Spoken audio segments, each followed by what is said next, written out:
Bonsoir à tous. Christophe Fourcroy, on va vous parler aujourd'hui de digitalisation du produit et du packaging et comment gérer votre contrôle avec nos outils. D'accord. Donc nous, en fait, on est un éditeur de solutions qui existe depuis 2008. On a une centaine de clients, des utilisateurs dans le monde entier et notre sujet, c'est les marchés réglementés. Comme la pharma, mais aussi évidemment l'alimentaire. Et on existe en France depuis 2 ans et demi. Okay. On a une équipe projet, marketing, vente qui est en France.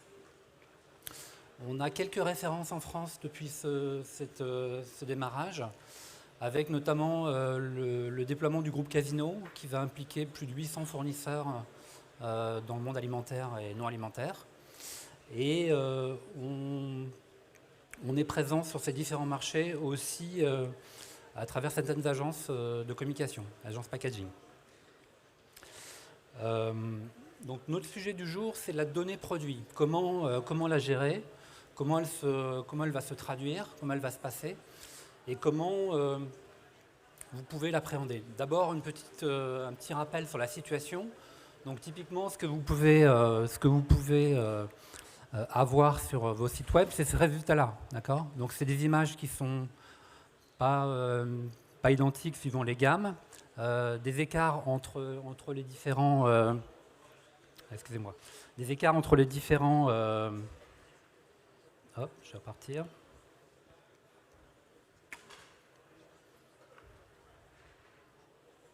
Alors, des écarts entre les différents produits. Soit des images qui sont pas avec la bonne forme ou le bon angle. D'accord. On a la même chose sur les données. Vous savez que quand vous distribuez un produit, il y a plus de 250 données qui peuvent être récupérées par les sites marchands. Et ces données doivent être diffusées suivant les différents sites web de façon cohérente. D'accord. Donc le constat du GS1, c'est qu'on a 80% des infos, des images qui sont mal distribuées, d'accord.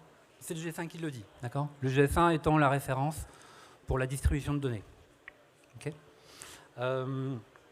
On a aussi un impact direct sur vos ventes. Donc c'est la raison pour laquelle il faut vraiment faire attention à ça. En fait, un consommateur sur un site web, il voit que l'information est incomplète, il va quitter le site, d'accord. Et c'est la moitié des navigations, d'accord. On a 50% des navigateurs qui vont quitter votre site web parce que la donnée n'est pas consistante. C'est la raison pour laquelle il faut vraiment bien s'en occuper. Alors, quelles sont les raisons pourquoi ces écarts? Donc, la première réponse, c'est la quantité de produits.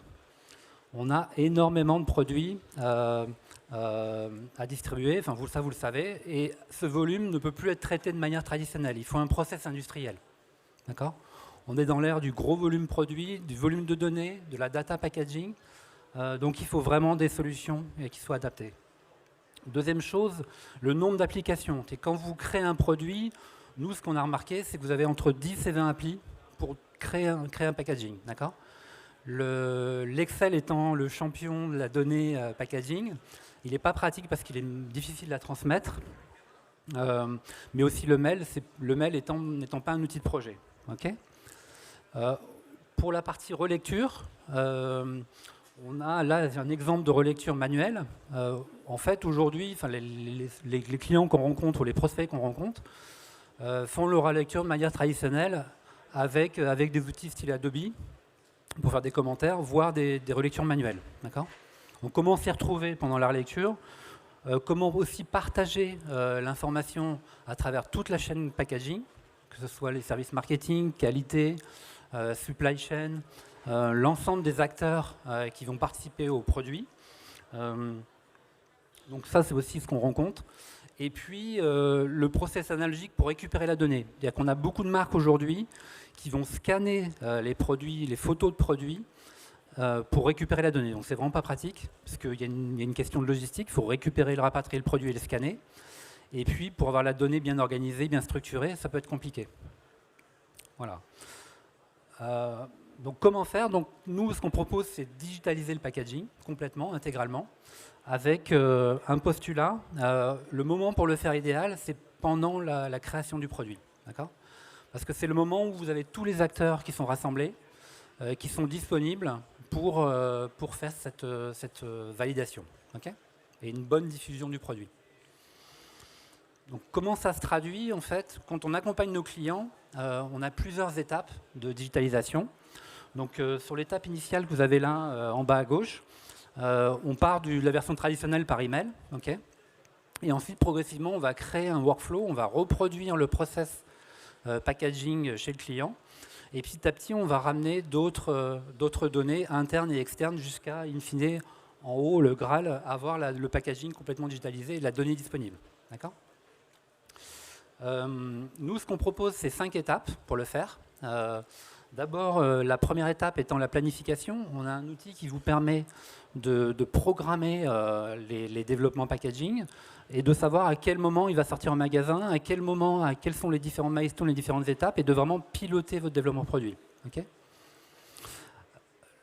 La deuxième chose, et la plus importante, c'est la gestion de la donnée. Donc, on va screener en fait l'ensemble de vos produits.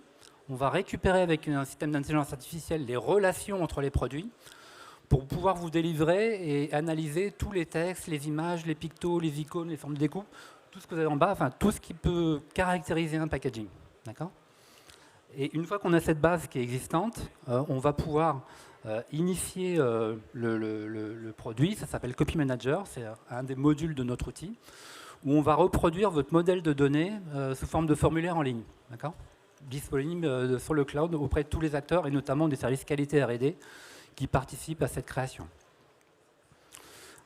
Quand on démarre un nouveau produit, on a les différentes étapes, différentes validations. Donc on peut avoir différents acteurs pour créer et valider cette donnée, notamment la partie traduction, la partie relecture, la traduction qui est importante. On peut par exemple adresser des relances auprès des différents traducteurs, si besoin. Et on part d'une équivalent de fiche d'étiquetage, comme vous avez ici, de façon traditionnelle. Là, c'est l'exemple que je vous donne, c'est une déno commerciale. Donc sur ce champ-là, on va pouvoir ensuite le digitaliser, le valider et l'envoyer ensuite en relecture, d'accord, pour qu'il soit présent sur votre packaging.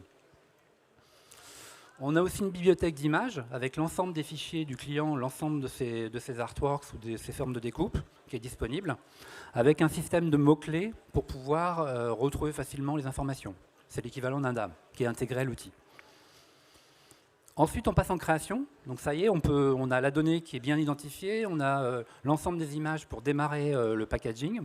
Donc pendant la création, ce qu'on va faire, c'est qu'on va mettre à disposition sur Illustrator un plugin. Donc vos agences vont pouvoir récupérer ces champs et on va pouvoir vous aider en fait à faire des variants automatiquement des produits, d'accord, avec un système de 3D pour pouvoir créer vos produits en partie automatiquement. En tout cas, les accélérer et les digitaliser. Là, on part en relecture. Donc, le packaging a été créé. L'agence vous a envoyé le produit. Maintenant, vous êtes au stade de relecture. Et ce que vous voyez là, c'est un compare en fait, entre le brief packaging texte et le fichier graphique. D'accord ? Donc vous pouvez vérifier point par point, l'outil détecte les erreurs, il détecte, on a près de 24 langues intégrées, il détecte les codes barres, l'ensemble des informations du packaging et surtout il va comparer votre brief texte, d'accord ? Votre fiche d'étiquetage ou l'équivalent de la fiche qualité que vous avez avec le brief qualité, d'accord ? Et il est mis à jour dynamiquement, c'est-à-dire que si pendant la relecture vous changez votre brief texte, par exemple, pour quelque raison que ce soit, la base de données va être mise à jour. D'accord ? Donc on a toujours une bonne donnée qui est distribuée au niveau de l'agence pendant la relecture. Après, cet outil, c'est aussi un outil d'échange. Là, vous avez un exemple de commentaire. Donc chacun peut faire rejeter ou accepter la relecture, échanger avec les autres services. C'est un outil de collaboration. Avec aussi des outils comme vous avez en haut, on peut entourer, pointer, barrer certaines indications pour pouvoir préciser votre lecture. Okay ? Une fois que j'ai fait la version 2, donc l'agence a reçu les nouvelles corrections, donc on passe en version 2. Là, vous avez un compare de version. On fait à la fois un compare de texte et de pixels. Comme ça, on peut détecter vraiment toutes les modifications à chaque étape. D'accord ? Et si vous le souhaitez au niveau qualité, on peut faire un export du rapport d'échange. Il y a certains clients qui ont besoin d'une traçabilité. On a l'outil intégré pour avoir la traçabilité à chaque étape. Donc là encore, vous pouvez faire vos commentaires et les renvoyer en relecture jusqu'à qu'in fine, le produit soit finalisé. On a aussi intégré un outil assez sympa qui est une checklist. Cette liste de contrôle, en fait, c'est les points de contrôle du service qualité ou du service marketing R&D qui sont personnalisés par acteur. Donc ça permet d'avoir un ensemble de contrôles qui est intégré à l'outil, qui va être présenté à chaque version. Donc ça veut dire que, contrairement aux commentaires de chaque relecture qui vont disparaître avec la nouvelle version, là vous allez l'avoir sur chaque version. Donc, et c'est pareil, cette checklist peut être exportée ensuite pour pouvoir la mettre dans votre système de traçabilité. Donc voilà, on a fini par valider complètement le packaging après avoir géré la partie texte initialement. Et maintenant, on va pouvoir la diffuser. Donc nous, on est agréé. Alors, je fais un peu vite. Hop, voilà. C'est la bonne. On est agréé GS1, d'accord. Donc on peut mettre en forme les données comme vous le souhaitez pour les distribuer vers vos PIM, DAM, enfin tous les outils de diffusion que vous avez, aussi directement vers les sites marchands si vous le souhaitez. On peut faire les connexions et on va distribuer simultanément donc l'image, donc l'artwork, le visuel, et la donnée packaging, d'accord. Donc ce qui vous permet d'avoir dès le démarrage en fait l'ensemble des informations à jour. Et de mettre à jour aussi votre référentiel, puisque ça vient peut-être de votre PLM ou de votre ERP. Donc quand le packaging est terminé avec sa donnée, on va pouvoir remonter vers le référentiel pour le mettre à jour si besoin.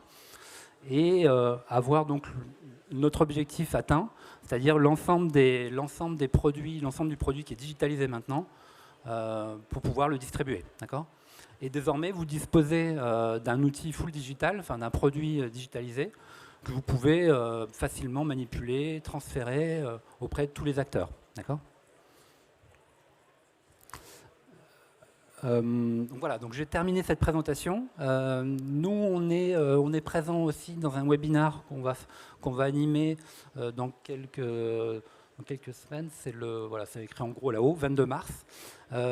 Et le 22 mars, on va aussi faire une démo de l'outil. Complète avec les différents modules que je vous ai présentés avec un cas réel. D'accord. Donc voilà, donc il nous reste encore un petit peu de temps. Si vous avez des questions, peut-être. Il nous reste 3 minutes. Profitez-en. Ouais.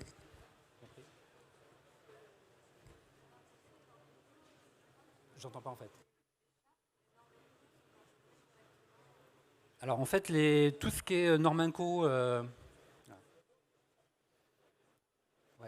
fait, c'est retransmis en fait, c'est pour ça. D'accord.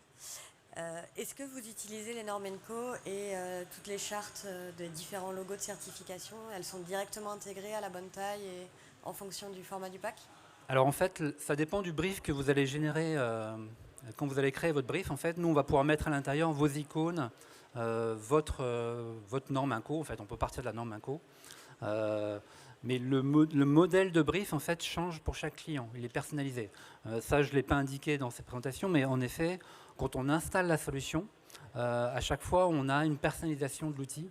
Vraiment, voilà. Alors, en pharma, on a des standards plus forts, donc qui nous imposent des formats bien précis. En alimentaire, il y a la norme INCO, mais elle peut être appréhendée de différentes façons. C'est pour ça qu'on va créer un modèle en fait de données qui va être spécifique pour chaque client. Mais du coup, on intègre en effet les icônes, on peut intégrer certaines images, par exemple des marques, et vous allez les retrouver, si je reprends ma présentation, vous allez les retrouver en lecture en fait. Donc on va pouvoir les détecter à ce niveau-là. Voilà. L'outil va les détecter, vous allez pouvoir les mettre initialement dans le brief, et ensuite les détecter. On compare entre le brief et le résultat. D'accord ? Mais en fait, le flux va être vraiment spécifique pour chaque client, parce que chacun a une façon différente de créer le produit. On a certains clients, on démarre au marketing, d'autres on démarre à la R&D, d'autres on fait uniquement la partie packaging, relecture, d'autres ils nous disent on fait avec votre agence, d'accord. Donc on a vraiment des cas différents suivant les marques ou les distributeurs.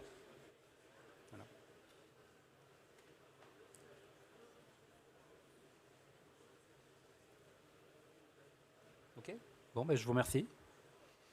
Merci pour cette présentation. Puis rendez-vous donc au 22 pour le prochain webinaire pour la démo complète.